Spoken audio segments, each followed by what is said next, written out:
Alors, bonjour à toutes et à tous. Bienvenue à cette rencontre Parlons territoire, parlons transport actif. On vous remercie d'être présents ce mardi midi.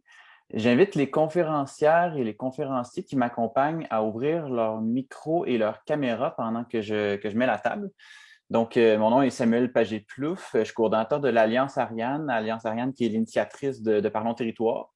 Donc, je serai votre hôte aujourd'hui. Je débute avec quelques consignes d'usage. Donc, nous vous invitons à ouvrir vos caméras et à veiller à garder vos micros fermés tout au long du panel des conférences. Vous pourrez nous faire part de vos questions et de vos commentaires via l'outil de discussion Zoom.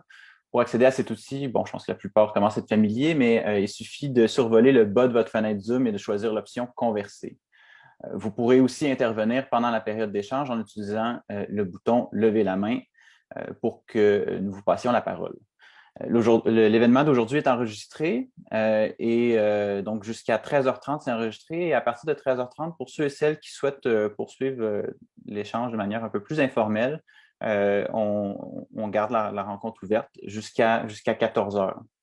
Mais tout le monde est libéré là, à 13h30, les conférenciers. Donc, de 13h30 à 14h, une discussion un peu plus informelle. Donc, avant de commencer, quelques éléments de présentation. D'abord sur l'Alliance Ariane. Depuis 5 ans, l'Alliance Ariane travaille pour que l'aménagement du territoire devienne une priorité au Québec. Son objectif principal est que le Québec se dote d'une politique nationale d'aménagement du territoire, en d'autres mots, une vision d'ensemble pour assurer une plus grande cohérence des interventions de l'État et des instances municipales en matière d'aménagement du territoire et d'urbanisme. Vous pouvez consulter le site web de l'Alliance Ariane pour constater à quel point là, on ratisse large, qu'on pense par exemple à l'Union des producteurs agricoles qui en fait partie, beaucoup de municipalités, l'Ordre des urbanistes du Québec, l'Ordre des architectes, des groupes environnementaux comme le Regroupement national des conseils régionaux de l'environnement, des groupes euh, en patrimoine. Et donc, on ratisse très large. Les questions d'aménagement du territoire, ça ratisse large. Pourquoi parlons territoire? Eh bien, justement parce que le gouvernement a lancé au début du mois de janvier une conversation nationale sur ces questions-là, sur la question de l'aménagement, afin de se donner une vision d'ensemble. Euh, Parlons territoire vise donc à outiller, à informer et à mobiliser dans le cadre de la consultation gouvernementale. Donc, on dit outiller, informer, mobiliser le grand public, les professionnels, en fait, toute personne qui est intéressée par ces questions-là. C'est important de s'y intéresser parce que, bon, l'aménagement du territoire et l'urbanisme, ça nous affecte tous pour plein de domaines. Aujourd'hui, on va parler de mobilité durable, de transport actif en particulier, mais évidemment, ça affecte beaucoup d'autres sujets et il n'y a rien qui nous empêche d'en discuter à certains moments aussi aujourd'hui, de sortir un peu du transport actif s'il y a des éléments qui vous titillent, qui sont liés. Alors, je vais rapidement là, partager mon écran juste pour vous montrer un peu de quoi a l'air la démarche gouvernementale avec la consultation qui est en cours. Donc, vous devriez voir mon écran apparaître d'une seconde à l'autre. Ça devrait être le cas présentement. Le ministère des Affaires municipales et de l'Habitation a lancé au mois de janvier, donc au début 2021, les travaux qui mèneront à l'adoption au printemps 2022 d'une stratégie nationale d'urbanisme et d'aménagement des territoires. Ça va passer notamment par une réforme du cadre légal et réglementaire. Donc oui, on le sait, là, la loi sur l'aménagement et l'urbanisme, la loi sur la protection du territoire agricole, tout ça, c'est le cadre d'aménagement de manière générale. Ça fait 40 ans qu'il n'y a pas eu de réforme en profondeur. Il y a aussi là, les orientations gouvernementales en aménagement du territoire qui ont été adoptées il y a 25 ans. Donc, tout ça va y passer, mais pas que ça. Il y a la réforme des lois, mais il y a aussi la réforme de tous les programmes, tous les politiques, tous les investissements qui ont un impact sur l'aménagement, qui pourront donc être affectés par la stratégie, qu'on pense justement à tous les investissements que peut faire l'AMTQ en matière de mobilité et tous les critères de ces programmes-là. Un autre exemple, peut-être la localisation des bâtiments publics, où on met les bâtiments, par exemple, le classique, les SAQ, à quel endroit est-ce qu'on les localise. C'est un des éléments de réflexion. Donc, les enjeux sont très nombreux, comme on le disait, santé, étalement urbain, pression sur le milieu naturel et agricole, mise en valeur du patrimoine, des paysages. Et là, il y en a qui sont encore plus saillants, qui étaient déjà présents, mais qui sont encore plus saillants. On le sait, présentement, on vit une crise du logement au Québec, donc c'est un incontournable de cette réflexion-là. Toute la question de la vitalité des centres-villes aussi, qui est très présente, et de l'accès à des espaces verts. Les gens cherchent des oasis pour respirer un peu. Donc, tout ça est concerné. 5 grands thèmes, et là, vous les voyez à l'écran, là, gouvernance, croissance urbaine, milieu de vie, ruralité, finances et fiscalité. Donc, ça, c'est les 5 grands axes qui sont présentement sujets à discussion. Ces axes-là se déclinent en sous-thèmes qui sont beaucoup plus concrets. Et donc, tout ce que je viens de nommer là, se trouve rattaché à ces axes-là. Il y a 4 grandes étapes. Donc, le portrait de situation qui est la première étape et qui présentement est en train d'être complétée. Les orientations préliminaires qui vont être mises à consultation au cours de l'été. La rédaction qui va avoir lieu cet automne et donc la publication au printemps 2022, comme je vous disais. Beaucoup de mécanismes de consultation aussi. Il y a déjà eu à peu près, je pense que c'est quelque chose comme 25 rencontres en ce qu'ils ont appelé des laboratoires d'innovation avec environ 80 groupes de différents milieux de la société civile. Donc, des rencontres avec les équipes là, des ministères. Il y a eu des séminaires aussi qui ont été donnés et qui sont disponibles en ligne par des gens du milieu universitaire. Et là, ce qui nous intéresse particulièrement aujourd'hui, c'est les consultations publiques qui vont commencer à partir du début de l'été. Ce qu'on nous indique, c'est que vers la mi-juin, il y aura le document de consultation publique qui sera rendu public sur le site du ministère et qui vous permettra de vous prononcer. Il y a déjà de la documentation qui est présente. Là. Vous cherchez Stratégie nationale d'urbanisme et aménagement des territoires ou même tout simplement SNUAT. Vous allez voir tout ça.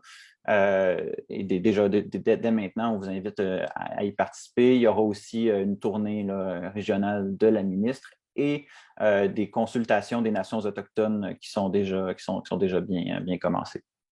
Alors, voilà, c'est tout pour cette mise en contexte.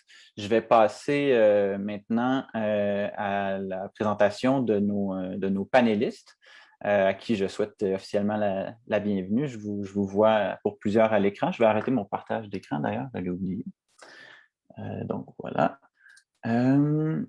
Donc, aujourd'hui, nous avons la chance d'accueillir Sandrine Cabana-Degani de Piéton Québec, Jean-François Roux de Vélo Québec et Samuel Descoteaux-Fréchette de l'Arpan.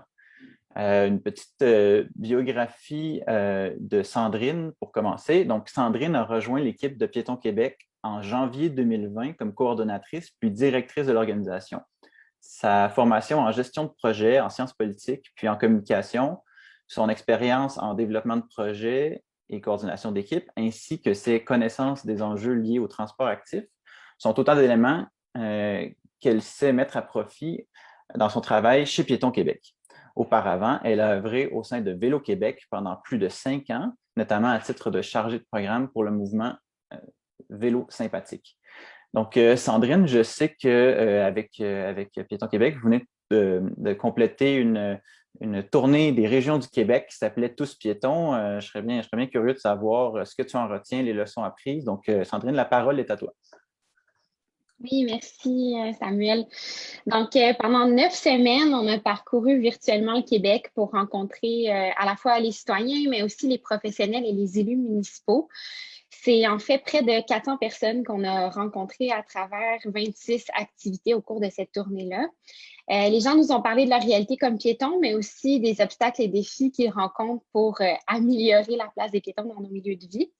Puis, ce qu'on a constaté, c'est que malgré de grandes différences entre les milieux de vie des participants qui étaient présents là, à la tournée, le constat est pas mal le même partout. Le piéton est vraiment oublié un peu partout au Québec dans un univers qui est aménagé avant tout pour la fluidité automobile. À travers la tournée, on l'a constaté, l'aménagement du territoire est vraiment lié aux conditions de la pratique de la marche. Les citoyens, comme les élus municipaux, puis les professionnels nous l'ont répété à maintes reprises, la population veut marcher, puis c'est encore plus vrai avec la pandémie. Vous l'avez probablement vu dans vos milieux de vie, les citoyens sont nombreux à vouloir marcher, puis aussi à vouloir le faire à proximité de leur domicile. Par contre, ce qu'on a constaté lors de la tournée, notre territoire est vraiment pas aménagé pour favoriser la marche. Bien souvent, quand des lieux sécuritaires et conviviaux ont été prévus, ils sont souvent réfléchis pour la marche plus récréative. Donc, ils ne sont pas toujours accessibles à pied à partir des quartiers résidentiels. Puis, il y a plusieurs participants qui nous ont dit dans différentes régions qu'ils devaient prendre leur voiture pour aller marcher. Donc, c'est quand même un enjeu. En plus, lorsque les infrastructures plus pour les déplacements sont présentes, elles ne sont pas toujours confortables. Donc, dans divers milieux, on a des trottoirs qui sont très étroits. Il y a plusieurs pentes sur les trottoirs. Les trottoirs sont trop inclinés vers la chaussée ou encore il y a des entrées charretières qui ont une pente qui est présente dans le trottoir. Il y a un manque de verdissement. Donc, ce qui crée un manque d'ombre et un manque de confort là, pour les piétons. Aussi, il y a parfois une discontinuité dans les aménagements piétons. Donc, on se retrouve à un endroit où il n'y a plus de trottoir. Il y a un manque d'aménagement aussi pour les piétons. La traversée de la rue est souvent difficile, complexe et non sécuritaire. Puis, il y a aussi une vitesse de circulation automobile qui est très élevée dans nos milieux de vie en général. De plus, ce qu'on a constaté, puis ce qui est ressorti de la tournée, c'est que les infrastructures piétonnes ne sont pas toujours organisées en réseau, donc elles ne vont pas permettre des déplacements efficaces. Donc, on pense à la marche de loisirs, mais pas toujours à un déplacement efficace et direct. Donc, les aménagements là, ne permettent pas de se rendre au lieu de destination de façon rapide et directe ou encore de connecter au transport collectif. Ce qu'on sait, c'est que pour être attrayante, la marche doit être prise en compte de façon prioritaire comme vraiment la base des modes de déplacement lors de l'aménagement du territoire. Donc, on le sait, on est tous piétons. Le déplacement à pied, c'est vraiment la base de tous les déplacements, peu importe le mode principal qui est emprunté. Quand on se déplace en transport collectif, par exemple, ben, on va toujours avoir à faire quelques centaines de mètres, par exemple, à pied.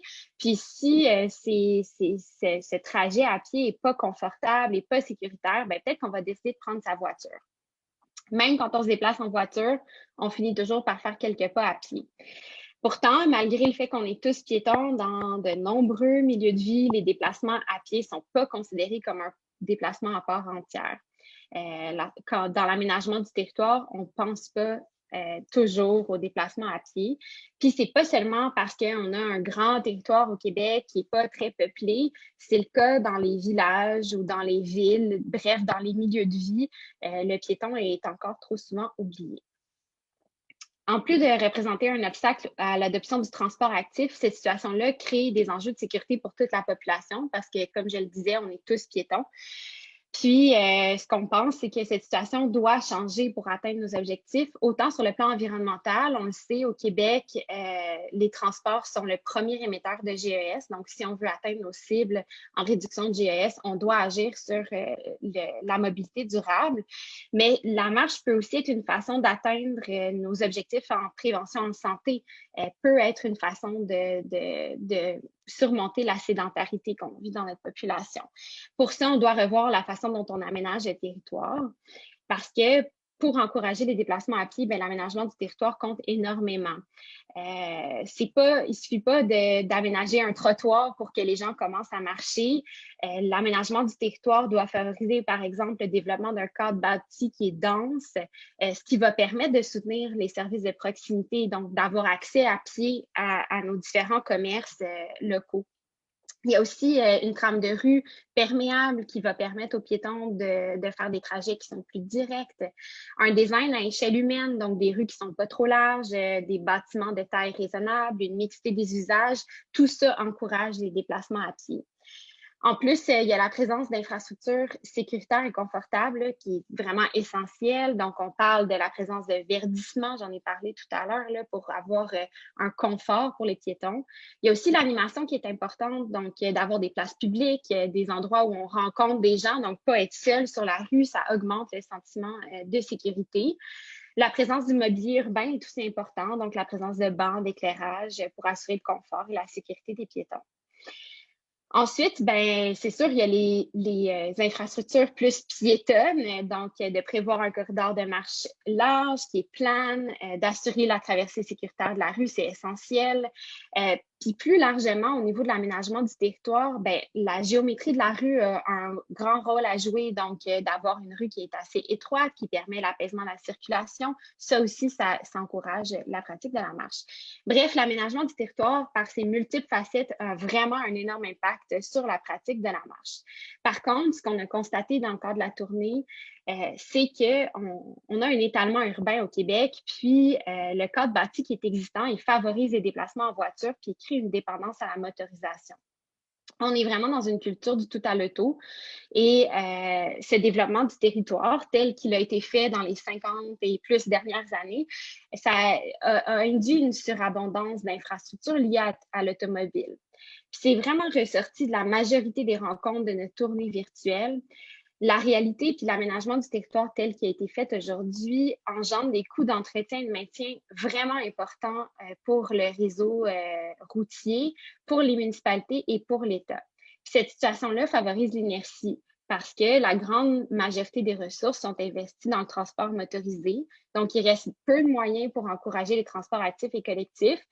Et on doit continuer à maintenir ces infrastructures routières-là qui ont été aménagées tant qu'on n'a pas d'alternatives crédibles. Mais on ne peut pas investir dans des alternatives crédibles parce qu'on n'a pas de moyens. Donc, on se retrouve vraiment dans un cercle vicieux de la dépendance à l'automobile. Puis, on se retrouve aussi dans une situation où les actions pour allouer un peu plus d'espace au transport actif sont alors perçues comme une attaque directe aux automobilistes. Alors que l'objectif, c'est pas du tout, en fait, de faire la guerre aux automobilistes ni d'interdire les voitures, mais vraiment d'offrir plus de choix en matière de transport aux citoyens. Puis pour y arriver, ben, il y a un rééquilibre de l'espace public qui est indispensable. Il va falloir aménager notre territoire autrement. Il y a certaines municipalités qui se sont dotées d'outils récemment pour agir en ce sens. On les a entendus dans le cadre de notre tournée. Donc, il y a plusieurs municipalités comme Gatineau, Drummondville qui ont adopté un guide de rue complète qui permettent de rééquilibrer un peu l'espace public. Il y a aussi plusieurs municipalités qui procèdent en ce moment à la révision de leur guide géométrique de la rue. Il y a l'adoption de la vision zéro qui est faite dans plusieurs municipalités. C'est vraiment des bons pas puis des engagements intéressants qui créent une saine émulation. Mais ça reste que la gouvernance est vraiment complexe. Il y a beaucoup d'acteurs impliqués, donc à la fois des élus de différents niveaux, municipaux, provinciaux. Il y a aussi différents services municipaux qui sont impliqués, mais aussi le ministère des Transports qui est responsable de l'aménagement du réseau supérieur. Donc, toutes les routes numérotées, bien pas toutes, mais la majorité des routes numérotées, plusieurs passent dans des cœurs de village, donc dans des milieux de vie. Il y a aussi la société civile, donc les citoyens et les commerçants qui ont un rôle à jouer dans l'acceptabilité sociale des projets. Donc, tout ça fait en sorte que c'est complexe d'agir. Puis, il y a de nombreuses reprises, la nécessité de briser les silos pour favoriser un passage à l'action a été soulignée par les participants de la tournée. Bref, pour conclure, voir la marche là, comme une solution à de nombreux enjeux que rencontre notre société, donc à la fois au niveau de la santé, mais aussi au niveau de l'environnement, ça a été souligné comme un levier d'action par de nombreux participants à la tournée. Puis, ce qui a été ressorti, c'est qu'une mobilisation citoyenne et de la société civile, le partage de bons coups partout au Québec peut aider, mais aussi qu'un cadre législatif, normatif et décisionnel plus favorable, ce que pourrait amener la stratégie nationale d'urbanisme et d'aménagement des territoires, aiderait vraiment à se sortir du cercle vicieux de la dépendance à l'automobile dans lequel on est un peu pris et à aménager le territoire en repositionnant les déplacements à pied au premier plan. Donc, voilà pour mes réflexions introductives. J'ai vraiment hâte aux discussions. Je suis certaine qu'on aura l'occasion de réfléchir ensemble à comment la stratégie pourra nous aider à agir en ce sens. Merci. Merci beaucoup, Sandrine. J'ai pris beaucoup de notes en t'écoutant. C'est super intéressant. C'est vrai que c'est intéressant d'avoir la perspective qu'à la base, nous sommes tous piétons. C'est un bon guide pour nos réflexions. J'ai aimé aussi comment tu arrivais à nous montrer qu'il y a différentes échelles d'intervention. L'échelle locale qui est essentielle, mais aussi l'échelle plus gouvernementale, nationale. Il peut aussi, j'imagine, y avoir des échelles intermédiaires du genre MRC qui ont un rôle à jouer pour favoriser la marche. Donc, peut-être dans la période d'échange, on pourra revenir aussi un peu plus en détail sur ces différentes échelles-là, puis comment, notamment dans la stratégie nationale d'urbanisme et d'aménagement du territoire, on pourra insérer des modifications, que ce soit législatives ou au programme, pour favoriser davantage l'aménagement du territoire, un aménagement du territoire favorable aux piétons. On va pouvoir passer maintenant à M. Jean-François Roux. Donc, la biographie de Jean-François est la suivante. Nouveau président directeur général de Vélo Québec, Jean-François Roux a intégré ses nouvelles fonctions le 1er février, prenant ainsi la relève de Suzanne Larocque. Fort de ses 15 années d'expérience en tant que directeur général division Amérique du Nord pour l'entreprise technologique Éco-Compteur, l'expertise de Jean-François en matière de vélo, notamment à l'échelle internationale, lui permet d'avoir une vision globale des enjeux reliés à ces nouvelles fonctions. Ses compétences de gestion et sa connaissance des dossiers vélo, jumelées à son énergie à vouloir relever ce nouveau défi, ont fait de lui le candidat idéal pour prendre la relève de Vélo Québec. Alors, Jean-François, la parole est à toi. Dis-moi, pourquoi doit-on considérer le vélo quand on réfléchit aux questions d'aménagement du territoire? Merci Samuel, merci Sandra d'avoir si bien mis la table. Là. Il y a beaucoup d'éléments qui reviennent, mais je vais peut-être en enlever quelques-uns.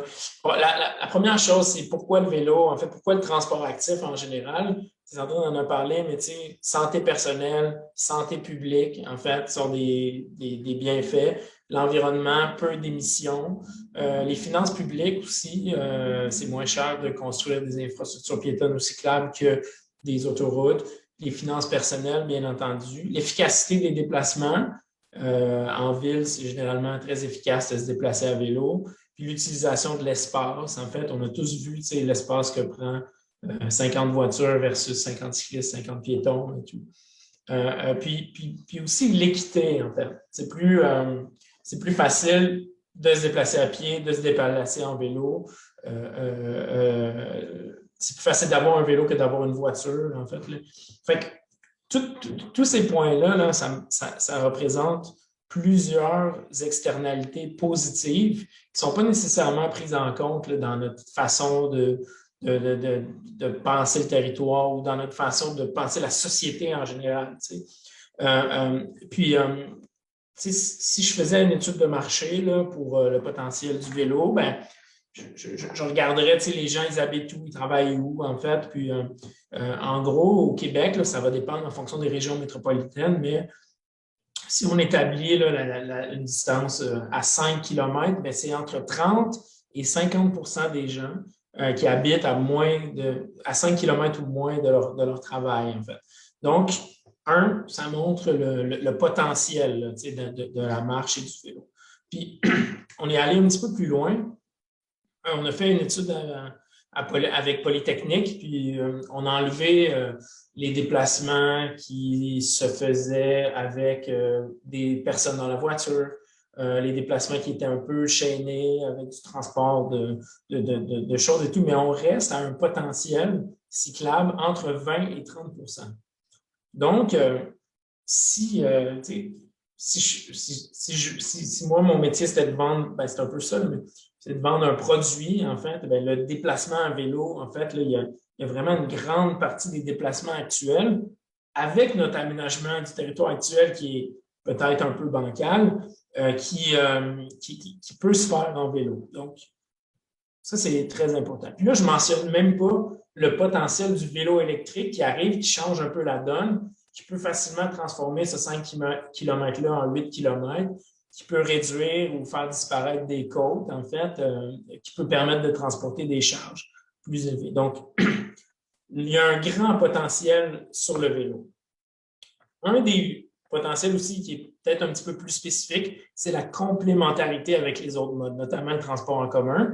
Donc, le vélo, quand le vélo vient s'attacher avec du transport en commun, bien là, on décuple un peu les distances possibles. C'est un peu la force là, des pays comme par exemple la Hollande, en fait, où les gares sont équipées de stationnement vélo, où c'est facile de se rendre.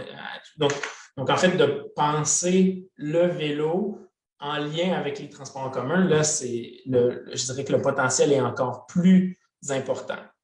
Cela étant dit, c'est impossible de rétro-modifier l'emplacement des destinations. Tu sais. C'est pour ça que cette conversation-là du territoire, elle est excessivement importante. Par exemple, la position des générateurs de déplacement, c'est ce qui... on peut bien essayer de vendre le vélo, mais comme on veut, mais si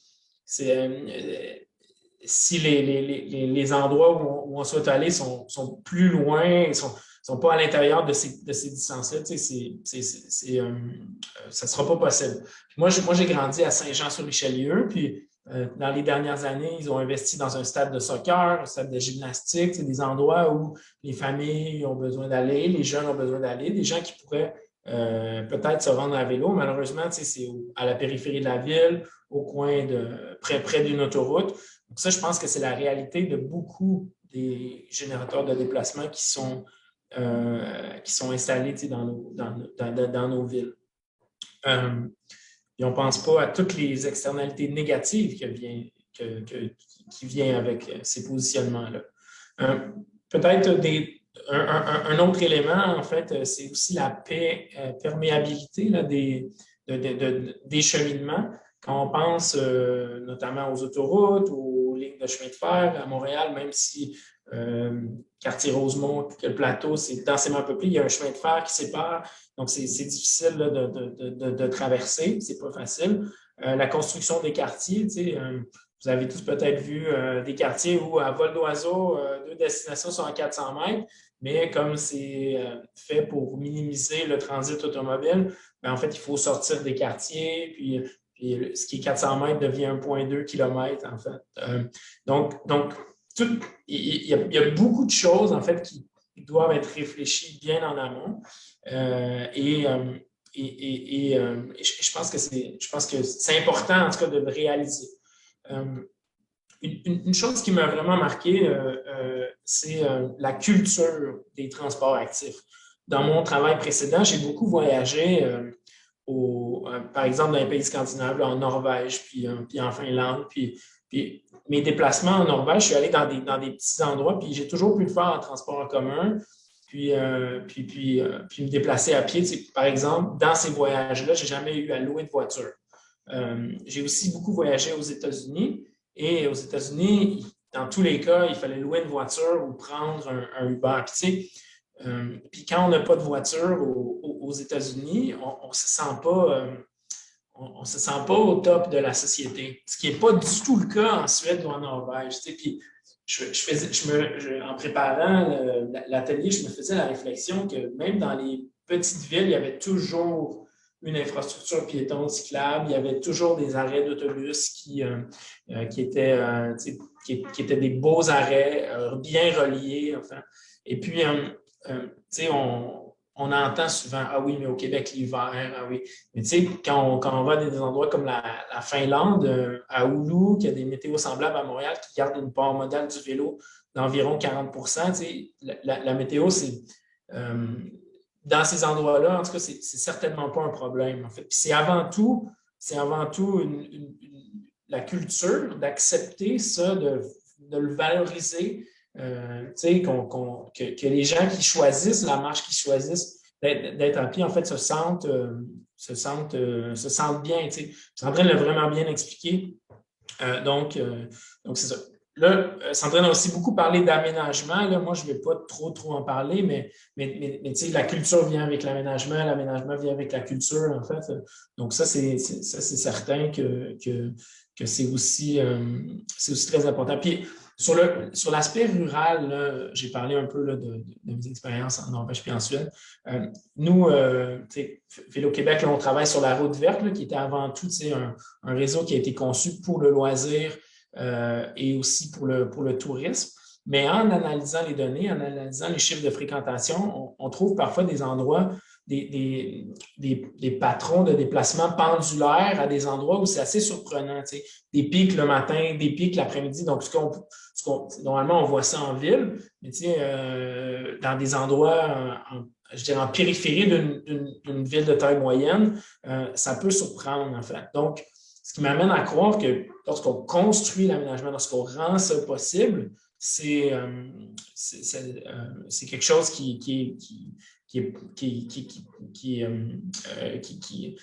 build it and they will come. Là. Donc, en fait, lorsqu'on met les aménagements, les gens vont l'utiliser. Puis, peut-être en conclusion, avant de lancer la discussion, moi, là, je n'ai pas révolutionné rien dans ce que je vous ai présenté, en fait. Puis, il y a beaucoup de discussions sur les changements climatiques, ce qu'il faut faire, ce que la société doit faire. Moi, je me désole, en fait, du manque de lien entre le macro, là, ce que tout le monde veut, puis le micro, en fait. Comment ça se passe au coin de la rue, les places de stationnement qui sont enlevées, pour aménager de façon sécuritaire pour les piétons et les cyclistes. C'est ce qui m'attriste un peu, là, c'est le lien, c'est ce qui manque entre ce qu'on veut accomplir, nos objectifs, puis comment on va le faire au quotidien de façon micro. Puis ça s'applique aussi au territoire. On va probablement parler du troisième lien, en fait. Mais comment des décisions comme ça s'articulent aucunement avec rien. Donc voilà, je vais vous laisser là-dessus pour l'instant, mais merci. J'ai hâte, comme Sandrine, j'ai hâte qu'on puisse en discuter un peu plus largement. Merci beaucoup, Jean-François. Super intéressant. Merci pour ta présentation. Je notais notamment l'immense potentiel cyclable là, entre 20 et 30 des déplacements. Puis, ça me faisait penser notamment à la politique de mobilité durable du Québec qui a un objectif de réduction de 20 des déplacements en auto solo d'ici 2030.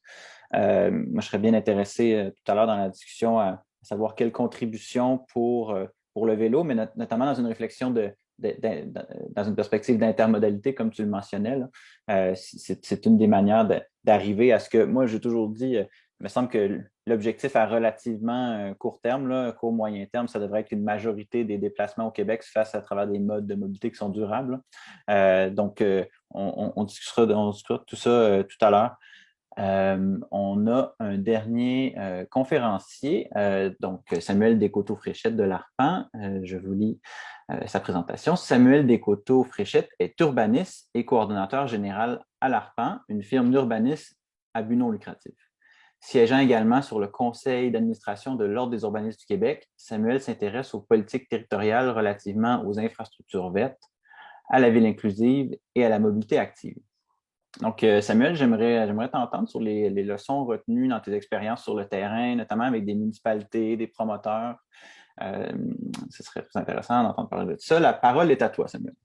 Merci beaucoup. Bonjour tout le monde. Merci Sandrine et Jean-François pour l'introduction. Il y a effectivement plein d'éléments que vous avez abordés dans vos présentations qui reviennent. Donc, en gros, à l'Arpan, nous, on accompagne souvent des municipalités, des MRC, des promoteurs immobiliers, des organismes comme des GRT dans des projets. Puis finalement, on se rend compte que même si ce ne sont pas des projets dans lesquels on va parler de mobilité active, c'est des sujets qui reviennent toujours. Donc, ça devient toujours un axe central ou disons, indirectement central au projet. Et ce que je vous propose, c'est de vous présenter un peu des éléments, je dirais, des leçons qui sont peut-être pas super optimistes, qui sont plutôt peut-être le côté un peu sombre de l'aménagement de mobilité active, mais je vais terminer aussi avec les bons coups, je pense, de ces municipalités-là, MRC, promoteurs, des pistes de solutions. Je pense qu'on s'enligne vraiment vers ce changement-là. Première chose, on a parlé du MTQ un peu, puis Jean-François, tu l'as mentionné, quand il n'y a pas build it and they come, mais en fait, c'est un des éléments que nous, on ressent beaucoup et je pense que c'est culturel. C'est l'idée où nos collaborations avec les MTQ se sont très bien passées, mais on entend beaucoup de nos collaborateurs qui nous disent « nos projets n'ont pas fonctionné pour telle raison ». Notamment celle où, disons qu'on veut faire une infrastructure active, donc un trottoir ou une piste cyclable qui est vraiment dédiée, qui s'inscrit dans les meilleures pratiques. Souvent, on va se faire dire, il n'y a personne qui marche ici, donc il n'y a pas d'intérêt pour ça. Il n'y a personne qui fait de vélo ici, il n'y a pas d'intérêt pour ça. À quoi ça servirait? Mais effectivement, si on a l'impression que marcher sur le bord de la 132 et qu'on risque notre vie, c'est sûr qu'on ne marchera pas là. Donc, c'est sûr qu'il n'y a pas de demande quand il n'y a pas quelque chose pour soutenir cette demande-là. Et autrement aussi, ce qu'on entend beaucoup, c'est ah oui, mais si on met un trottoir ou une piste cyclable sur le bord de cet axe-là, donc un axe autoroutier, par exemple, c'est dangereux, ce n'est pas sécuritaire. Il faut vraiment faire ça en lourd pour que ça soit sécuritaire. Donc, ce qu'on préfère, c'est ne pas en faire. Donc, on préfère ne rien faire, malgré qu'on sait qu'il y a des gens qui vont utiliser ces abords de grandes routes, ces abords d'autoroutes-là, de grands boulevards, de manière informelle, étant donné qu'il n'y a pas de trottoir, pas de piste cyclable, et que c'est beaucoup plus dangereux pour ces personnes-là d'y aller sans infrastructure que de construire des infrastructures qui ne seront peut-être pas les infrastructures les plus parfaites au monde, mais qui vont quand même permettre d'augmenter la sécurité. Donc, souvent, c'est un discours qu'on entend un peu. Du côté des promoteurs, souvent, on fait des projets pour des promoteurs qui veulent faire des grands projets, donc des plans d'aménagement d'ensemble. Puis, ce que nous, on voit, c'est que les promoteurs, souvent, les grands promoteurs ont souvent 20, 30 ans d'expérience et sont ancrés dans des pratiques un peu du copier-coller. Puis, c'est vraiment pas pour pointer du doigt, c'est plus pour dire, eux, ils ont leur modèle d'affaires, ils le répètent, et souvent, les municipalités acceptent tout à fait ce modèle d'affaires-là, donc ça continue. Donc, quand il y a un changement qu'une municipalité fait, souvent le promoteur est très surpris. Il dit, ben voyons donc, c'est la première fois qu'on me demande des trottoirs dans mon projet. Nous, on l'entend souvent, ça. Donc, d'accompagner les promoteurs, ils me disent, ben voyons donc, c'est quoi cette histoire-là, mais des trottoirs, moi, j'ai pas besoin de ça. Ça fait 40 ans que je fais ça ici. On m'en a jamais demandé. Et là, d'être en mesure de leur dire, ben écoutez, les choses changent. Donc, ça, c'est toujours un peu délicat. Et aussi, ce qu'on entend souvent, c'est des promoteurs qui vont dire, ben oui, je comprends, je pourrais en faire, mais il n'y a pas de trottoir autour, il n'y a pas de piste cyclable autour. À quoi ça va servir que moi, je fasse ça? Mais justement, là, ils sont souvent un peu surpris qu'on leur dit, ben, ça va être vous, ça va commencer avec vous. Donc, vous allez être un point auquel on va se rattacher par la suite. En termes de municipalité, souvent, je dirais que ça change beaucoup. Là, je n'ai pas 30 ans d'expérience derrière la cravate, mais déjà au baccalauréat ou à la maîtrise, ce que je constatais, c'est que plusieurs municipalités, leurs documents de planification n'avaient jamais vraiment été mis à l'ère du temps pour avoir vraiment une vision sur les déplacements actifs. Aujourd'hui, je pense que ça a changé. Beaucoup de municipalités ont intégré dans leurs documents de planification l'idée d'intégrer un système de développement, de déplacement actif, piéton, vélo. Mais malheureusement, souvent, ce qui se passe, c'est que nous, on constate que ça s'arrête à la planification. Donc, on a les plus belles vertus au monde dans les documents de planification. Sauf que quand on arrive dans la réglementation, qui est un peu comme le palier d'en dessous, souvent, il n'y a rien. Donc, plusieurs municipalités vont dire, nous, on veut favoriser la mobilité active, on veut vraiment, c'est très important, c'est au cœur de notre identité. Mais dans les faits, il n'y a rien dans la réglementation, donc ça ne s'applique pas. Cependant, la belle chose là-dedans, c'est qu'il faut toujours commencer avec la planification pour ensuite y aller avec du concret, donc des normes. Je pense que c'est en cours en ce moment, mais je donne un exemple. Plusieurs municipalités dans le règlement de lotissement vont permettre, en fait, obliger des voies locales, donc très, très résidentielles, qui vont faire 15 à 20 mètres de largeur pour des quartiers tout à fait de faible densité. Donc ça, c'est un gros enjeu parce que même parfois, lorsqu'on a des élus ou des services urbanistes qui sont très, très, très à l'affût des bonnes pratiques, qui vont dire c'est génial, vous nous accompagnez pour un plan d'aménagement ensemble, on veut faire des rues complètes, on veut faire ça vraiment intéressant. Tout est là. Donc, la volonté politique est là, tout est en place, le document de planification est en place, puis là, on arrive pour faire le projet, puis finalement, le règlement de lotissement prévoit une largeur de 20 mètres avec parfois aucun trottoir ou un trottoir de minimum 1,5 mètres. Donc, vous voyez un peu, c'est là que ça bloque et heureusement, je pense que c'est une étape qui peut être changée facilement. Vous avez abordé le côté récréatif, mais plusieurs villes voient encore les déplacements actifs comme des éléments récréatifs. Pourtant, c'est central à tout ce qui est fonctionnel. Donc, nous, ce qu'on amène souvent dans les projets, ce n'est pas juste de faire des pistes cyclables, des trottoirs qui vont être sinueux et qui vont mettre en valeur les plus beaux points de la ville, mais qui vont aussi permettre aux individus de se déplacer rapidement. Et un autre élément qu'on entend malheureusement beaucoup, c'est que parfois, il y a des projets qui ont déjà été réalisés de déplacement actif, donc cyclable, trottoir, mais qu'on nous dit, c'est pas de temps utilisé. Donc, est-ce que ça vaut la peine de faire d'autres projets? On a l'impression que ça n'a pas été un énorme succès. Cependant, cette réflexion-là, on ne l'a jamais, jamais entendue pour des routes qui sont peu utilisées. Pourtant, il y en a des tonnes, et ça, tous les quartiers suburbains ont des emprises de voies automobiles qui sont énormes et pour lesquelles on a très peu d'achalandage. Mais jamais on va entendre hey, « c'est comme pas un succès, la rue des Tourtereaux, me semble que c'est pas super intéressant, peut-être qu'on devrait arrêter de faire des routes automobiles. » Jamais on entendra ça. Pourtant, je me souviens que, par exemple, quand il y a eu le rêve qui a été fait, au tout début, ça faisait à peine un mois qu'on venait de couper le ruban, qu'on disait il n'y a pas tant de cyclistes que ça, peut-être qu'on ne devrait pas faire des grandes infrastructures comme ça. Puis maintenant, un an après, c'est plein de monde, même que parfois, il y a plus de cyclistes que d'automobilistes. Donc, c'est un élément qu'on entend souvent, puis ça ancre souvent les perspectives futures dans les projets passés auxquels on doit donner une chance aussi, parce qu'avoir un axe cyclable dans un village, dans un cœur villageois, c'est sûr que si on le bonifie d'axe secondaire, c'est là qu'il prend tout son sens. Donc, dans les solutions, dans les pistes de solutions, évidemment, je vous ai parlé de planification. J'ai l'impression qu'on est bien parti pour ça. Évidemment, c'est très inégal d'une municipalité à l'autre, mais on avance.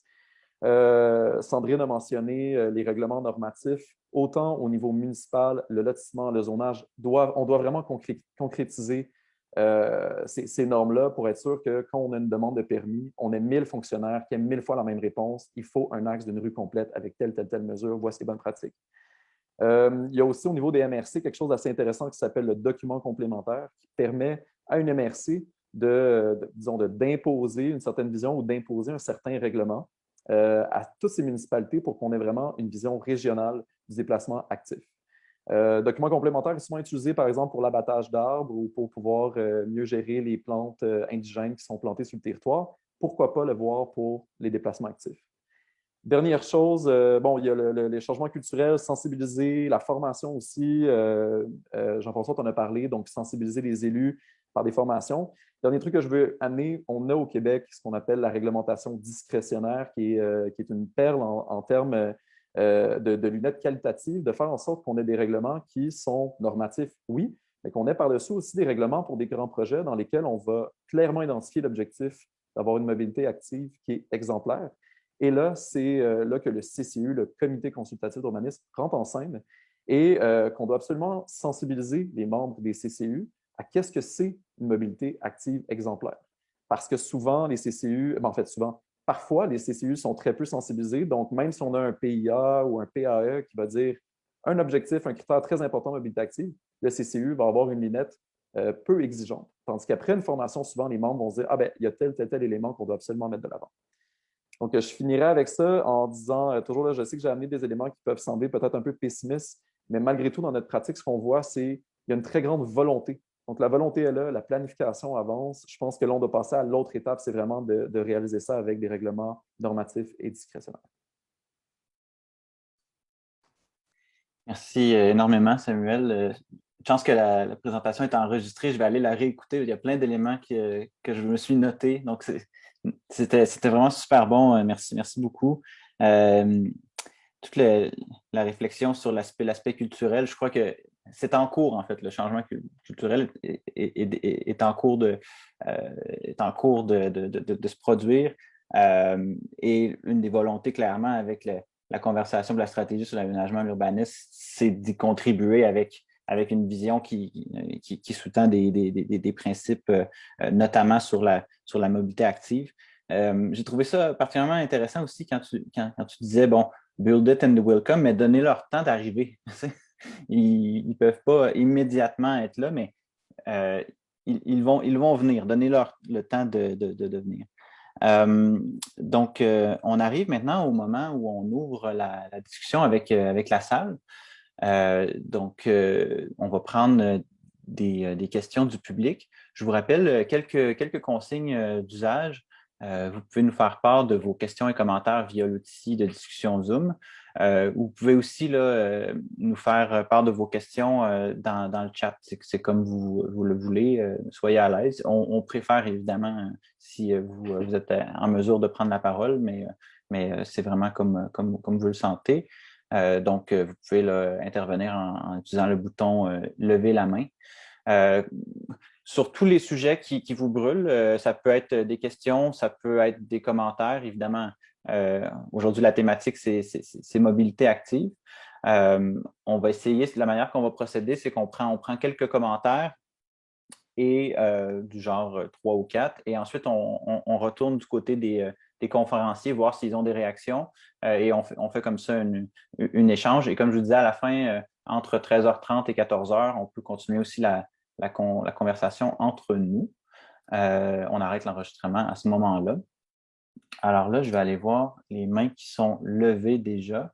Je vois qu'il y a Ron, qui est probablement Ron Rayside. Oui, Ron, tu as la main levée. Est-ce que tu veux poser une question? Oui.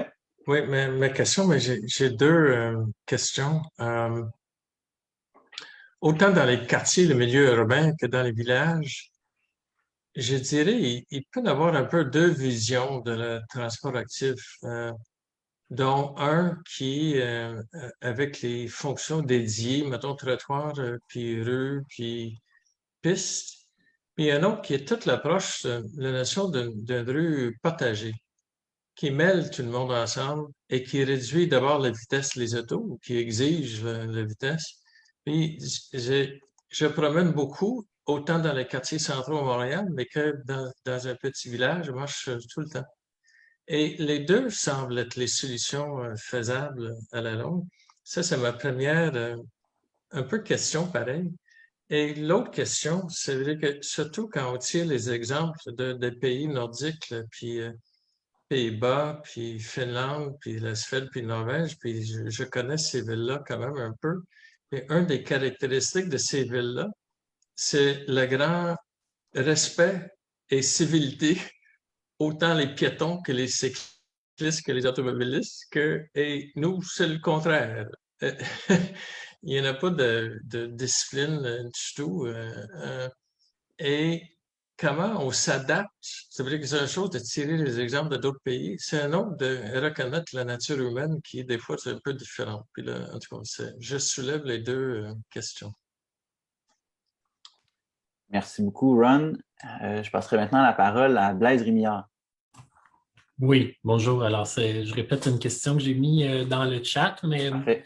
donc moi, je suis pressé, hein, c'est l'urgence climatique. On n'a pas 30 ans pour que ça découle de l'orientation gouvernementale, de plans de conformité, etc. Est-ce qu'il y a un moyen de sauter par-dessus tout ça et puis d'adopter des normes qui vont être généralisables là, à l'ensemble des municipalités pour éviter que Saint-Colomban ait des normes un peu moins sévères, que Mirabel puisse proposer du logement à plus bas prix et que là, une fois que 10 ans plus tard, on a fait, bon, on repousse toujours la qualité plus loin, puis les bas prix plus loin, puis donc voilà. Donc, est-ce qu'il y a un document, une norme du MTQ Sandrine parlait des géométries de rue. Ça, c'est pas vraiment. On ne sent pas, en tout cas au Québec, là, qu'il y a une culture de village là, qui nécessiterait vraiment que chaque municipalité adopte sa géométrie de rue puis sa façon de faire. Est-ce qu'on est capable de sauter ça et puis d'avoir une norme plus uniforme à l'échelle de la province? Excellente question. C'est un peu pour ça qu'on a milité pour une vision d'ensemble, pour donner un coup de barre, mais je serais bien curieux d'entendre les conférenciers réagir à ça. On en prendrait peut-être une dernière à ce moment-ci, Zvi, et ensuite on reviendra pour 2 ou 3 autres. Là. Donc, Zvi, la parole est à toi. Merci. Est-ce que j'ai... OK. Oui. Merci beaucoup. Juste pour rebondir un peu sur ce que Blaise vient de dire, notre ministère des Transports, en fait, ça s'appelle le ministère des Transports, Mobilité durable et électrification des transports. Chaque fois qu'il investit dans n'importe quel projet, est-ce que ça ne serait pas raisonnable à demander que leurs investissements touchent le transport dans l'ensemble? Que vraiment les piétons, les cyclistes sera intégrés dans n'importe quel investissement du Québec. Quand on fait un échangeur, comme c'est clairement, on n'aura pas des piétons, des cyclistes qui passent sur l'échangeur, mais pour penser la perméabilité de cette structure-là, que ce ne soit pas une barrière, mais plutôt un lien entre les lieux en proximité. Comme juste en fin de semaine, on a passé le pont Jacques-Cartier pour aller explorer la rive sud.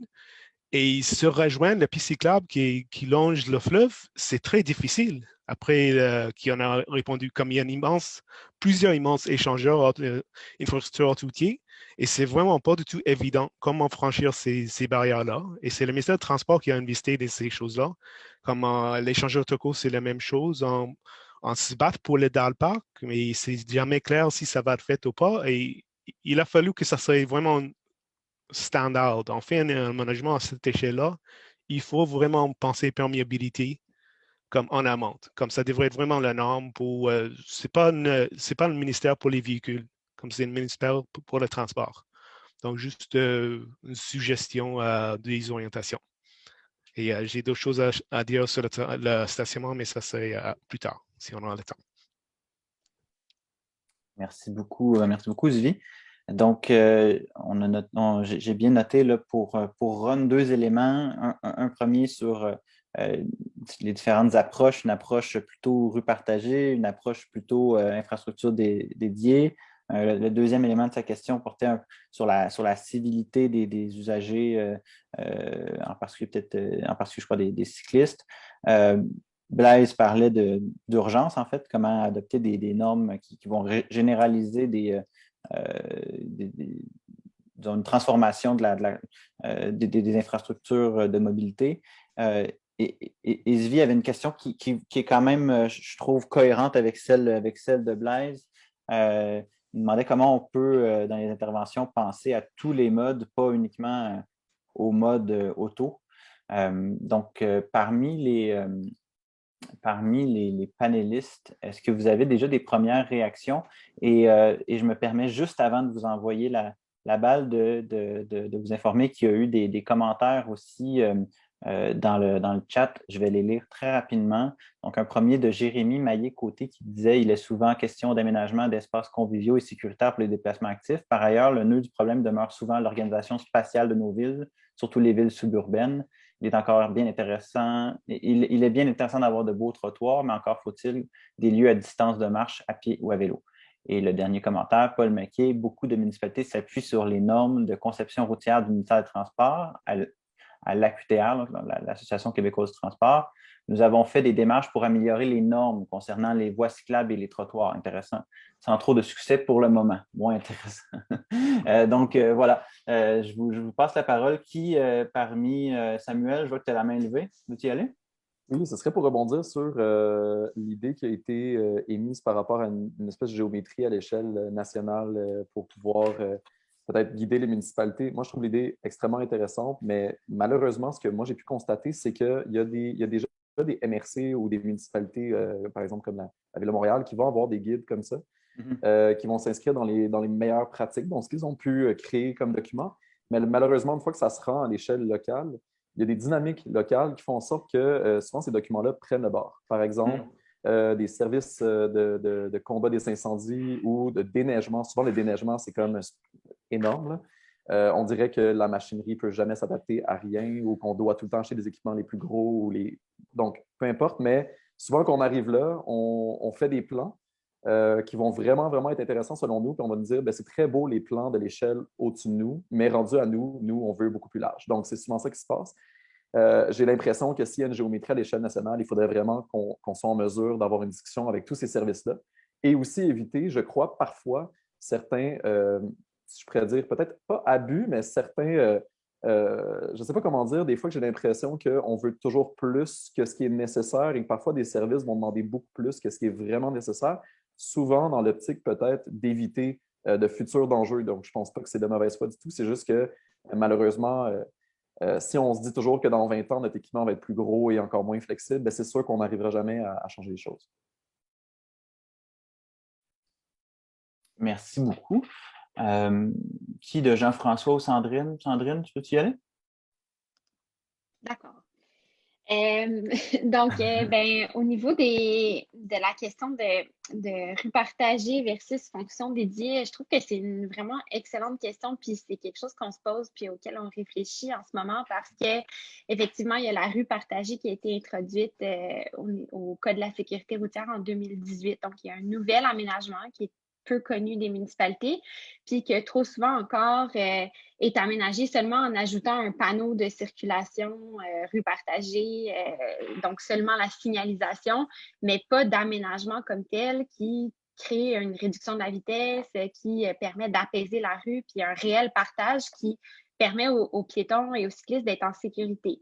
Parce que ce qu'il faut savoir, puis à la base de l'action, je pense, qui devrait guider nos actions au niveau de est-ce que ça devrait être une rue partagée ou des fonctions dédiées, c'est la question de la vitesse sécuritaire compatible avec la sécurité des usagers vulnérables. Puis quand on est au-dessus de 30 km/h, ben, le risque de décès en cas de collision avec un véhicule augmente de façon exponentielle. Donc, à 30 km/h, c'est autour de 25 de chances de décès. À 50 km/h, on augmente autour de 90 de chances de décès. Donc, si on veut un partage de l'espace, ben, il faut s'assurer que l'aménagement de la rue incite et induise une vitesse qui est vraiment basse, donc à 20 km/h, selon les normes de la rue partagée. Donc, je pense que puis vos deux questions sont liées. En Amérique du Nord, on a beaucoup pensé en termes de ségrégation des usagers. Donc, on ségrègue les piétons, des cyclistes, des automobilistes. On suit la signalisation, alors que dans d'autres cultures, ben, on est plus dans un partage de l'espace, on regarde les autres usagers et on a une communication entre les usagers pour circuler en sécurité. Puis c'est là où il y a, je pense, un changement de culture. Je pense que le partage pourrait être vraiment intéressant à de nombreux endroits, mais il faut avoir un changement de culture puis être habitué à, plutôt que de regarder la signalisation et à dire « moi, j'ai le droit de passer », ben, à plutôt y aller dans une communication avec les autres usagers.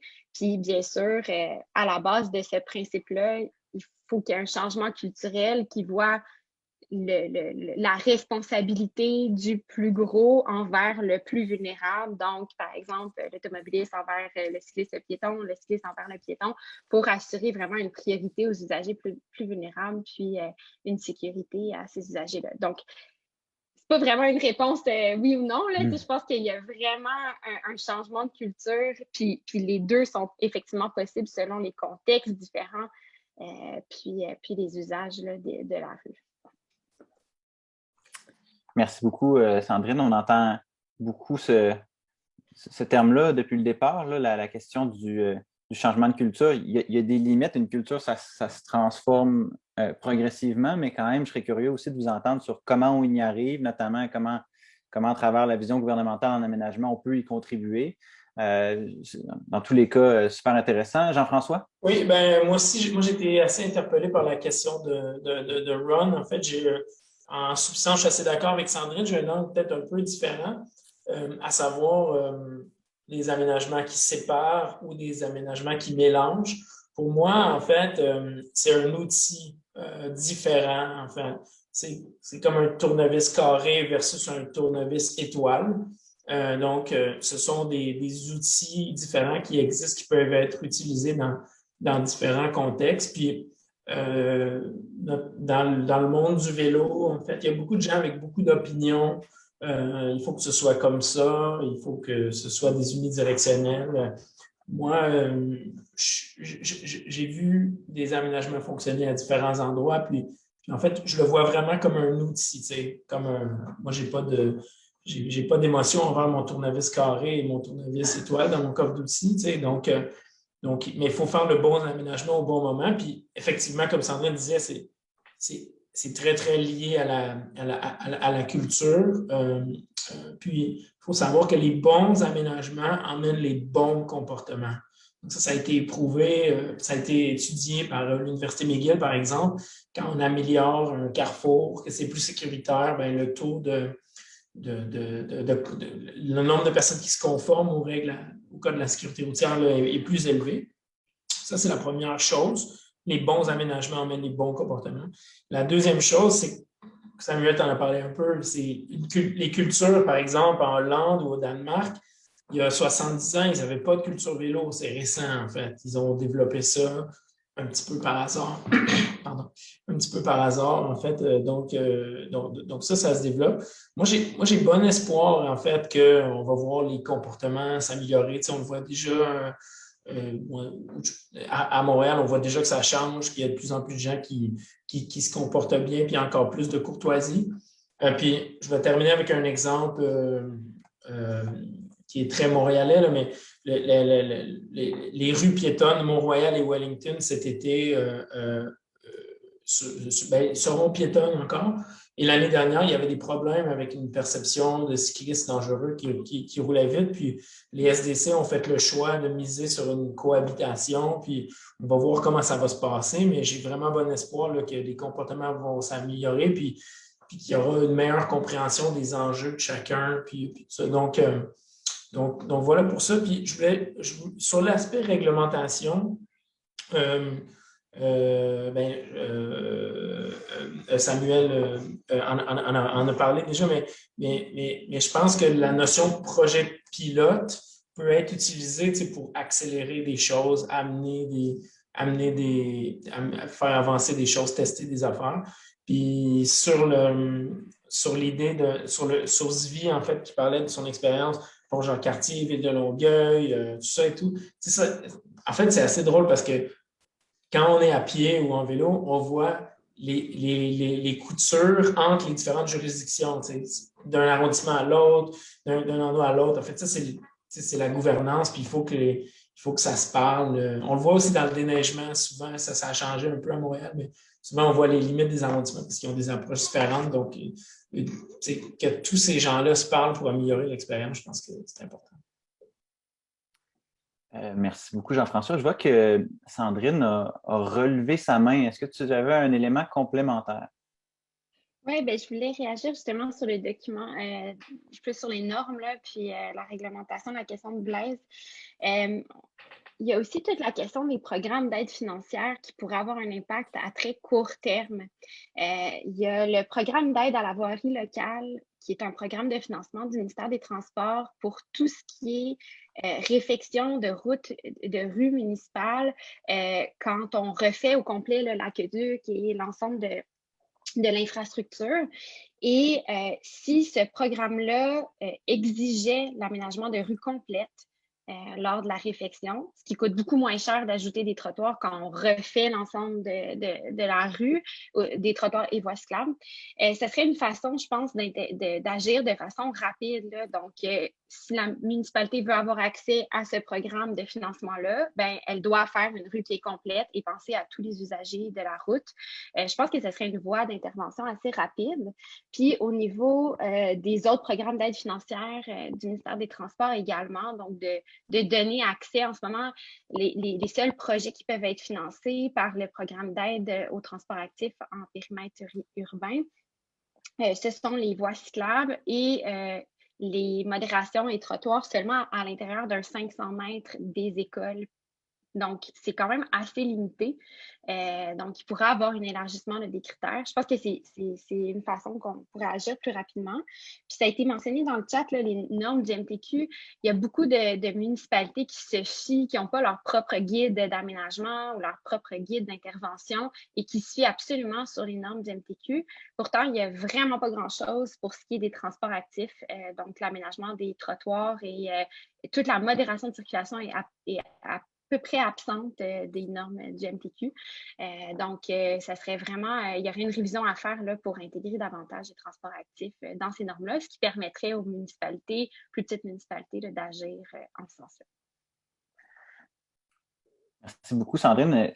J'allais justement vous relancer un peu sur la question de Blaise. J'allais dire, si demain matin, Sandrine, tu te retrouvais ministre des Affaires municipales, ou peut-être avoir le dossier des transports, enfin, si tu étais au gouvernement, qu'est-ce que tu mettrais en place, à la fois dans la stratégie d'aménagement d'urbanisme, mais bon, aussi concrètement, quelles actions tu poserais? Là, tu viens de nous en nommer quelques-unes et encore une fois, je suis content que la rencontre soit enregistrée parce qu'on va pouvoir récupérer tout ça au moment de la consultation publique qui aura lieu cet été.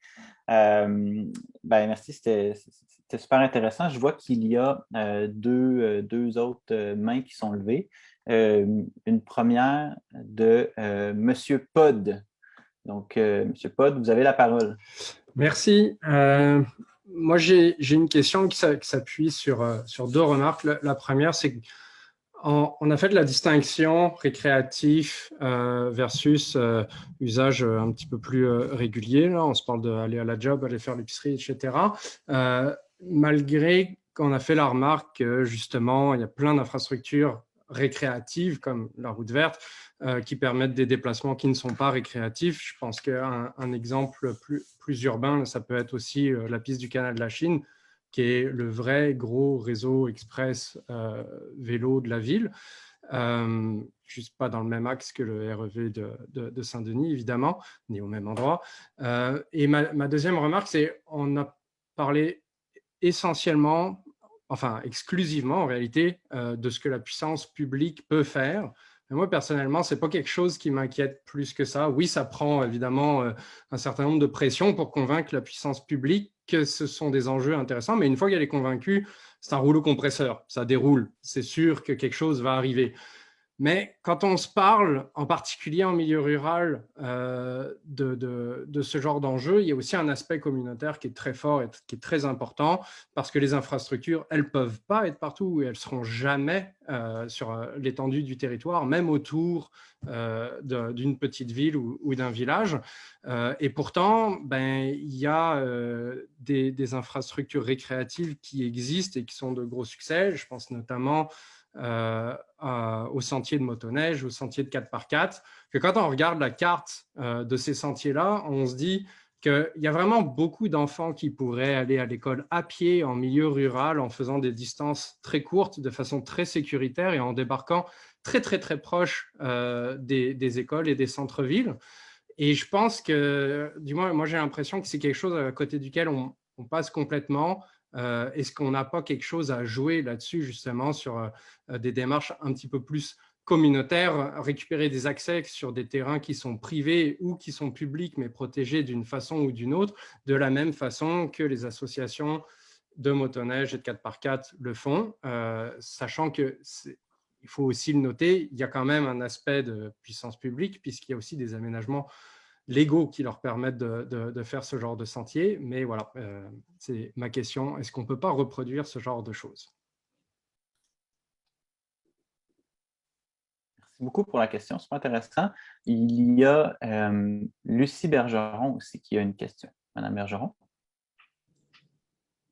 Oui, bonjour. J'aurais 2 questions assez terre à terre, là. Je voulais savoir, je trouve que, est-ce qu'il y a un genre d'éducation ou une formation comme on a eu aujourd'hui, une sensibilisation auprès des corps policiers, particulièrement municipaux, pour les réveiller à la nouvelle, je vais appeler ça de même, la nouvelle culture de la marche et du cyclisme. Je dis ça parce que des fois, on interpelle des policiers sur une situation qui vient d'arriver, que ce soit à pied ou en vélo, et on se fait répondre des drôles de réponses. Comme si c'était une porte qui est ouverte par une auto, puis qui est stationnée dans une piste cyclable, puis la police te répond, on ne peut pas être partout, puis ou te répond comme si c'était toi qui n'étais pas correct de ne pas avoir évité la porte en question. Alors, y a-t-il une sensibilité faite auprès des corps policiers municipaux? Et deuxièmement, Sandrine, elle nous parlait qu'on se fait répondre souvent, il y a peu de moyens pour favoriser le transport actif. Il y a une étude que j'ai déjà lue et je trouve qu'elle est tellement importante et elle est rarement citée.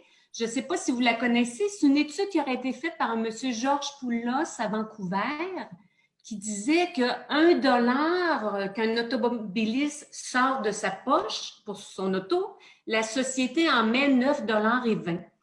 Tandis qu'un piéton qui met $1 pour s'acheter des bonnes espadrilles, la société va mettre 1 sou. Et le cycliste, lui, c'est 8 sous.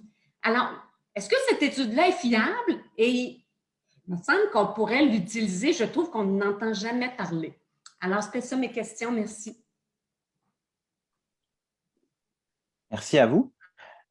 Donc, on a les 2 questions qui ont été posées et il y en a une aussi dans le chat. Donc, je vais la lire rapidement. Une question de Denis qui nous mentionne, là, qui vient d'arriver puis qu'il n'arrive pas à lever sa main. Donc, sa question concerne l'interaction entre les associations de cyclistes et les villes. Quelles sont les solutions que vous proposez? Denis, si jamais vous voulez la clarifier puis vous êtes en mesure d'ouvrir votre micro, n'hésitez pas. Sinon, je vais quand même commencer à passer la parole. Donc, la première question de M. Pod, sur la démarche communautaire, comment on peut partager des terrains, notamment privés, en s'inspirant de ce qui se fait, par exemple, pour ce qui est de la motoneige. Et les 2 questions de Mme Bergeron, là, celle sur la sensibilisation auprès des corps policiers municipaux et celle sur cette étude, oui, que moi aussi j'ai vu fréquemment, là, qui a été faite à Vancouver puis qui démontre à quel point c'est plus rentable pour la société d'investir dans la mobilité active. Je vois qu'il y a déjà… Vous m'entendez? Ah oui, Denis, vous pouvez… Oui, allez-y. Oui, en fait j'habite à Sherbrooke depuis une douzaine d'années. D'accord. Et depuis quelque temps, en fait, je participe en fait, relativement activement. En fait, on va dire c'est une page Facebook, un organisme qui s'appelle Vélo Urbain Sherbrooke. Et on s'affronte un petit peu, peut-être un peu des incompréhensions. On essaie de passer nos idées, savoir est-ce qu'il y a des choses qui existent pour en fait lubrifier, on va dire, la communication entre les corps policiers, comme Madame vient de dire, et également le municipal, à savoir, parce qu'on a parfois des incompréhensions, on a l'impression que souvent le vélo dérange.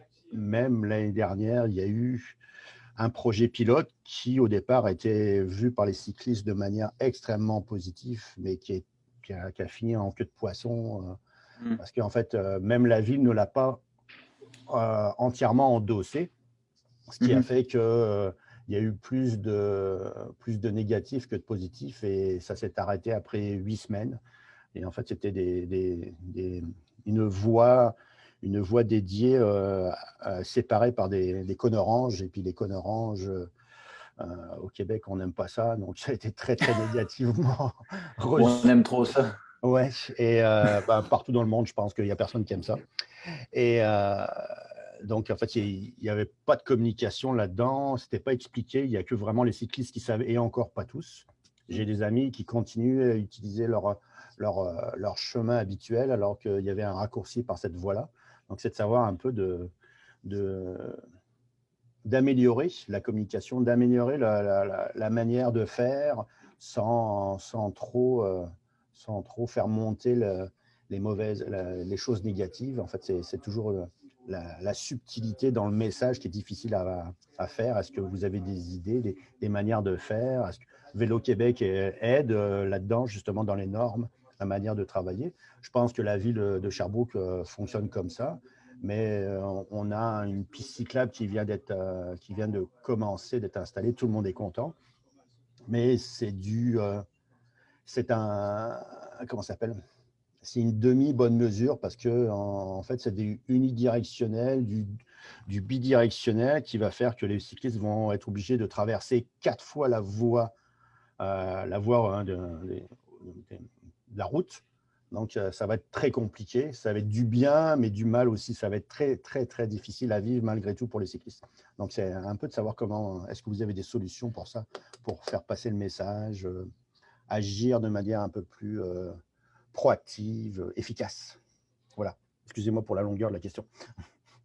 Aucun problème, Denis. Merci de la question. Ça me fait penser un peu à un reportage que j'ai vu quand Mme Larreau a quitté son poste à la direction de Vélo Québec, puis il faisait un retour sur les dernières décennies. On partait d'extrêmement loin. Il y a du chemin qui a été fait, mais il y en a encore qui est à faire. Donc, je passerai la parole effectivement au conférencier. Je vois qu'il y a Samuel qui a la main levée. Veux-tu commencer?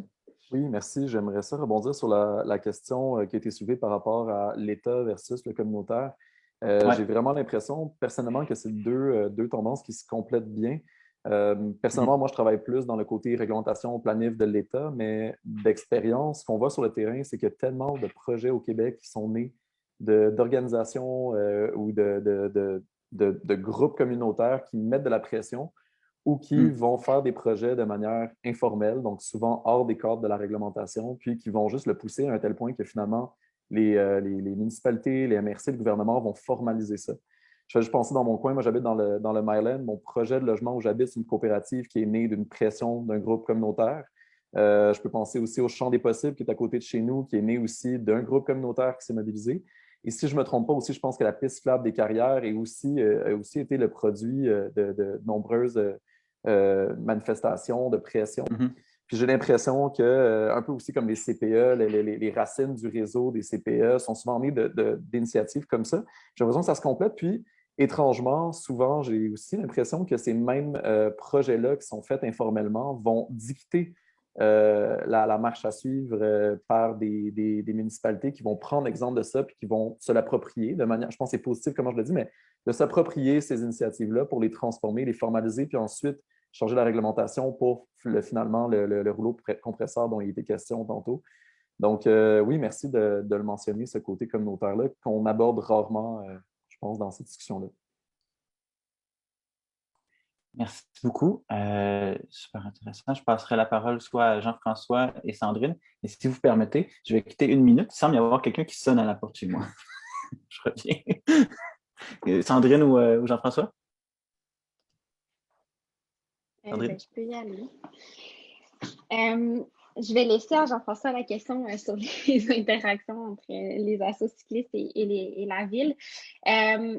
Pour les 2 questions de Lucie, la question de la sensibilisation aux policiers, j'aurais envie de parler de Vision Zéro pour cette question-là parce que, à ma connaissance, il n'y a pas de programme comme tel là, de formation à l'heure actuelle pour les policiers, mais la démarche Vision Zéro est très intéressante pour amener tous les acteurs impliqués dans la sécurité routière autour d'une même table puis à partager une même vision et sur l'approche de sécurité routière.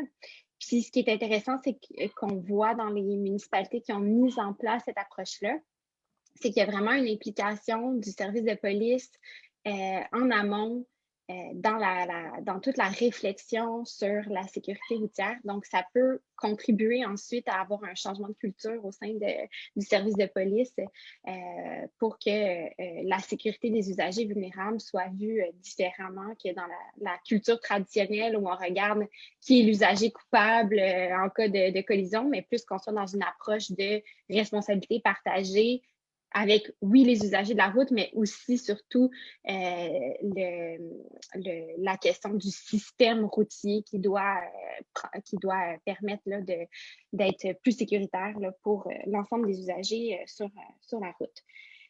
L'autre question par rapport à l'étude de Vancouver, effectivement, peut-être pas assez mise de l'avant, puis je dirais de façon générale, on n'a pas assez de données sur les impacts économiques du transport actif. C'est souvent un argument qui est très important pour vendre des projets.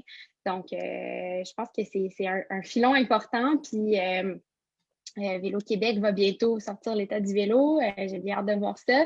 Mais je pense qu'on a besoin de davantage de données puis d'adapter notre message puis nos communications, nous, organismes de promotion du transport actif, pour arriver avec des données aussi chiffrées sur les impacts économiques puis ce qui va nous permettre d'avancer ces dossiers-là. Puis je dirais juste un mot par rapport à la question de POD sur les infrastructures communautaires. Je pense qu'effectivement, ça peut être intéressant, mais ça reste que si on investit autant dans le réseau routier pour les automobiles, on doit faire des rues complètes et on doit penser à l'ensemble des usagers. C'est une question d'équité. C'est intéressant, les réseaux communautaires, ça peut être très complémentaire, mais je pense que comme société, on a une responsabilité d'aménager pour tout le monde et pas seulement pour les déplacements motorisés. Donc, c'est un petit commentaire là-dessus. Je vais prendre la balle, Sandrine. Et par rapport à la question de M. Pod, je connais pas son, ça me fait un peu rire. J'ai peut-être été, j'ai voulu séparer peut-être les déplacements pendulaires et récréatifs, en fait, mais c'est pas la bonne approche, dans le sens que les infrastructures sont souvent utilisées pour les deux, puis en fait, c'est pas une faiblesse, mais c'est plutôt une force. J'aime bien ce que Sandrine vient tout juste de dire en disant qu'il faut être ambitieux dans nos demandes. Sur la question plus spécifique des réseaux, le réseau de la route verte, là, c'est tout un partenariat là, avec des gestionnaires. Il y a 300 gestionnaires pour les 5900 km. Donc, toute la question des emprises ferroviaires, les anciennes emprises ferroviaires, par exemple, et tout. T'sais. Donc, je dirais que c'est une technique qui est utilisée là, pour les réseaux cyclables au Québec, mais aussi de façon générale en Amérique du Nord. Donc, voilà pour ça. Merci Sandrine d'avoir mentionné l'état du vélo au Québec. Là, ça va sortir la semaine prochaine, le 8. Donc, on aura quelques données, mais malheureusement, peut-être pas assez, peut-être pas aussi claires là, que les données qui avaient été faites à Vancouver. Là. Effectivement, cette étude a été beaucoup utilisée. Puis, la question de Denis de Sherbrooke sur le rôle des organisations cyclistes. C'est clair que Vélo Québec est souvent critiqué par rapport à son rôle, en fait. Et puis, vous n'êtes pas assez ci, vous n'êtes pas assez ça. C'est pas ce que vous faites, Denis, là, mais en fait, la question m'amène à pouvoir un peu expliquer c'est quoi le rôle, en tout cas ma vision du rôle d'un organisme comme Vélo Québec. Vélo Québec travaille sur le côté un peu plus macro, sur les budgets, sur les programmes du MTQ, sur développer des nouvelles pratiques, développer des programmes de formation, c'est vraiment plus global. Par contre, Vélo-Québec ne travaille pas localement sur tel coin de rue, tel aménagement, tel truc. Puis les groupes cyclistes, en fait, ou les groupes de transport actif, jouent un rôle incroyable pour faire avancer les choses. Puis je pense qu'il y a 2 éléments vraiment très importants. Un, c'est la pression, donc de mettre la pression en continu sur les élus, puis aussi de l'ambition. Donc, d'aller vraiment être ambitieux dans les demandes, puis tu sais, de déplacer la ligne, en fait, puis de le faire dans la politesse, bien entendu, là, mais pression et ambition, je pense que c'est la clé du succès. Puis je vais faire un lien avec la formation. On a parlé de la formation des policiers un peu plus tôt.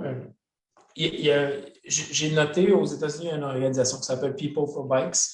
Ce qu'ils font, c'est qu'ils prennent des élus, en fait, des maires, des responsables communaux, des gens engagés dans leur communauté, des policiers aussi, puis ils les ont amenés en voyage de découverte à Amsterdam ou au Danemark.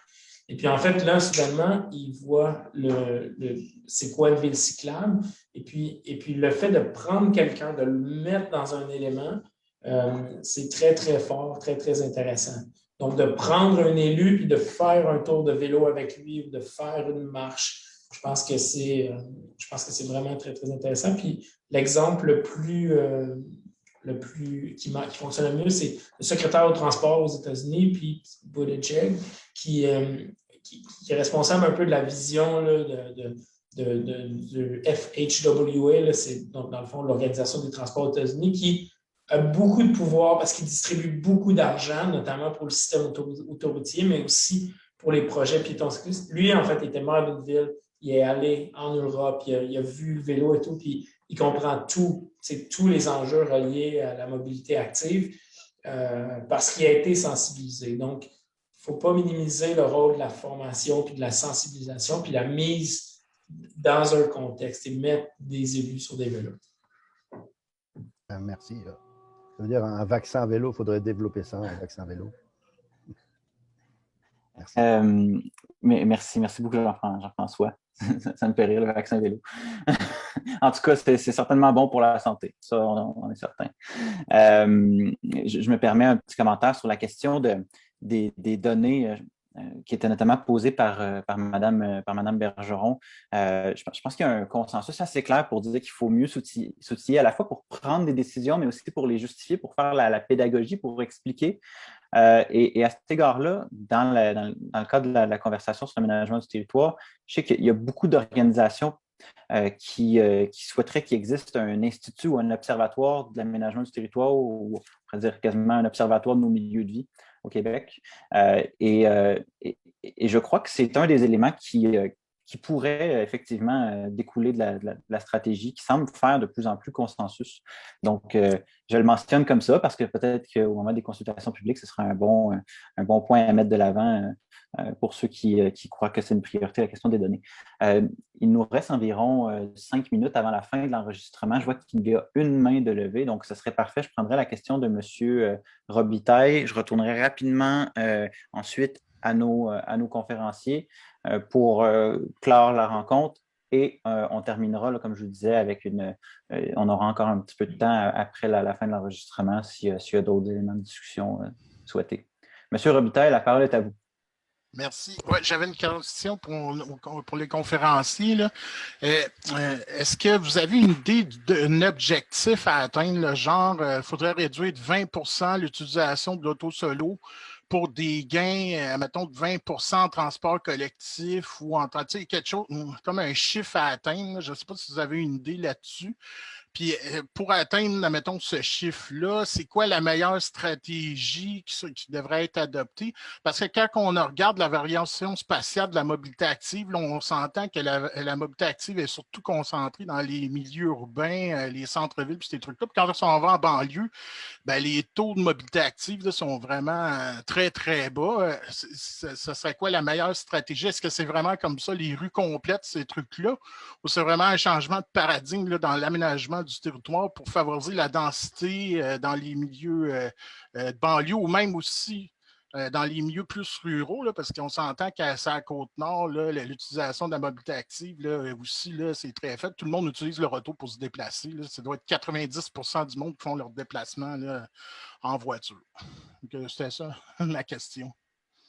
Mes Merci deux beaucoup. questions. En plus, est géniale cette question-là. En plus, c'est ce que je voulais demander au départ à Jean-François. Est-ce qu'on a une idée? On connaît le potentiel vélo, mais est-ce qu'on serait capable de se donner des objectifs de quelle contribution ce potentiel-là pourrait avoir dans l'atteinte d'une part modale plus grande des modes durables?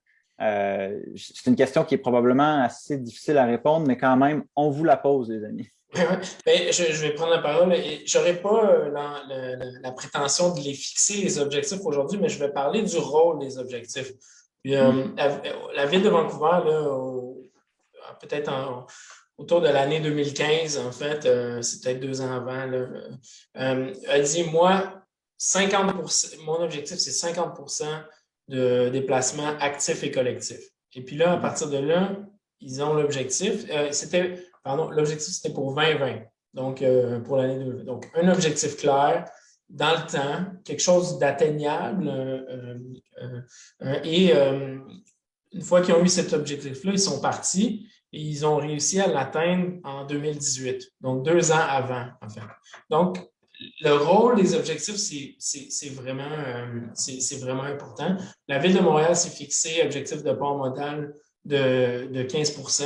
C'était l'administration précédente, l'administration Coderre qui avait fixé ça. L'administration actuelle n'en parle pas trop, mais avoir des objectifs, je pense que c'est quelque chose de vraiment important. Je vais laisser Sandrine répondre, puis après, je prendrai peut-être un petit tour de parole avant la fin, Samuel. C'est bon. Oui, Sandrine. Moi non plus, je n'aurais pas la prétention de fixer une cible, mais je suis d'accord avec Jean-François sur l'importance de cette cible. Par contre, ce que je dirais à la réponse rue complète versus densité, ça a été nommé par plusieurs participants dans le module conversé, l'aménagement du territoire au-delà des aménagements et infrastructures sur les rues est primordial pour encourager la pratique du transport actif. Donc oui, densité, mixité, je pense que si on veut arriver à atteindre les cibles de mobilité durable, mobilité active, il faut penser au-delà de l'aménagement des infrastructures comme telles, mais à toutes les autres considérations de construction d'un milieu au niveau de la densité, etc. Par contre, je pense qu'il faudrait que la stratégie nationale nous donne des outils qui nous permettent d'agir de façon systématique et qu'à chaque fois qu'on fait un nouveau projet, que ce soit un nouveau quartier ou une nouvelle rue, donc à différentes échelles, qu'on agisse de façon systématique en pensant à tous les usagers, puis à tous les modes, puis en pensant à l'accessibilité à pied en premier, ensuite à vélo, ensuite en transport à la connectivité au transport collectif, puis finalement à la voiture. Donc, c'est complètement le contraire de ce qu'on fait en ce moment quand on aménage notre territoire. Fait que, à la base, je pense que c'est que les outils doivent nous permettre cette action systématique, puis qu'on ne passe pas à côté des occasions, parce que c'est ça qu'on est en train de faire en ce moment. On construit des projets sans y penser, puis on doit, grâce à la stratégie, renverser cette façon de faire. Merci Sandrine. Je me permets un petit commentaire. La politique de mobilité durable du gouvernement du Québec adoptée en 2018 disait déjà, comme vous disiez, M. Robitaille, on a un objectif de réduction de 20 % de la part des déplacements en auto solo. Elle disait aussi beaucoup, si on veut y arriver, il faut mettre en place des stratégies en aménagement du territoire. Donc, on est comme pas mal rendu à cette étape-ci. Donc, l'objectif, il est quand même en partie déjà fixé. Maintenant, on est au moment où il faut déterminer comment on va y arriver. Je pense qu'on n'a pas une réponse tout à fait finale, mais je crois qu'on est au bon moment pour se poser cette question-là puis pour établir le plan de match. Est-ce que, Samuel, tu aurais eu une réaction rapide? Sinon, moi, ce que je vais faire, je vais, comme je vous l'ai dit, clore très rapidement et on continue après pour ceux qui veulent rester là, pour une demi-heure si vous le souhaitez.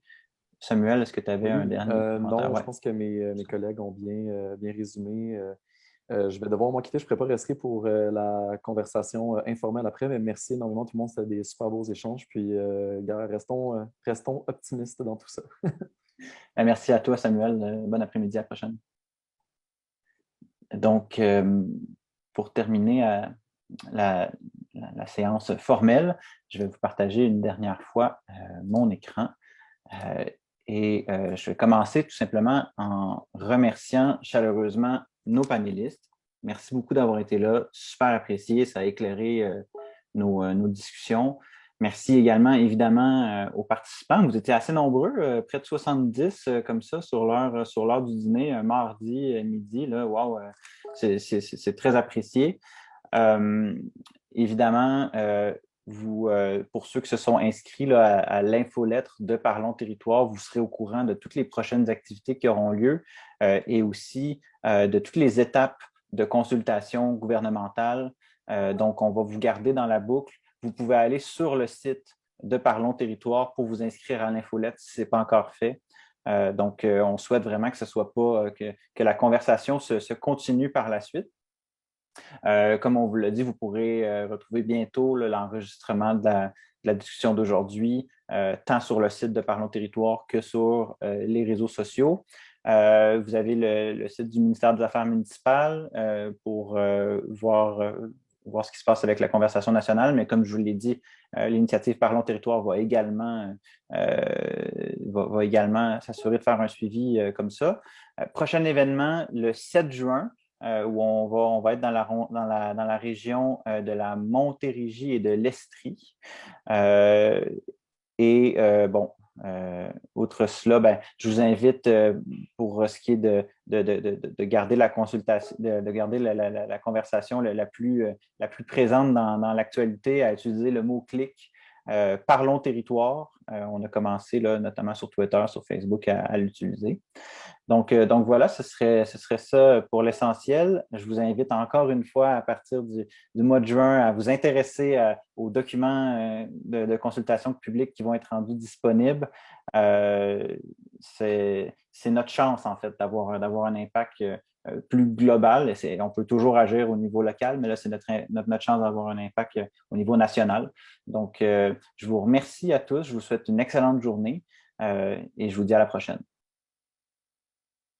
Et là, vous allez voir que l'enregistrement va